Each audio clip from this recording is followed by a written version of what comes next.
tu lis le communiqué du ministère des Affaires étrangères, le chargé d'affaires de l'ambassade de France n'était pas au courant des manœuvres du ministère de l'Intérieur quant aux diplomates algériens.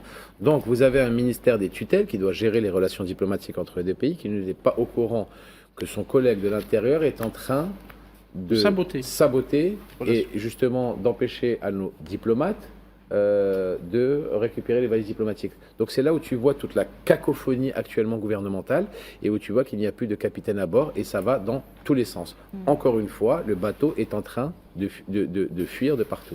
Après, attention, Bruno Retailleau aujourd'hui, quand je l'ai dit il y a quelques semaines, est une menace. Il devient plus qu'une menace pour la diplomatie française.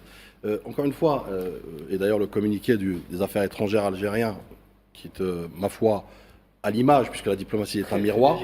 Très bien écrit. La diplomatie est un miroir, donc effectivement, qui incarne cette rigueur notamment, mais surtout cette sévérité envers cette roue libre qui est Retailleau, puisque je rappelle que maintenant, le blocage de ces valises diplomatiques, selon l'article 27, effectivement, de la Convention de Vienne, s'est étendu aux autres consulats en France, et non pas que, je dirais, à l'ambassade d'Algérie à Paris. Vous savez, moi je vais vous dire une chose, quand la caricature devient politique, c'est que la politique a perdu toute grandeur. Et je reviens sur Retailleau. Retailleau, aujourd'hui, est à la diplomatie ce que le mime est à l'orateur. C'est-à-dire, il essaye effectivement d'imiter la gravité, mais il l'incarne jamais, ce monsieur, cet énergumène.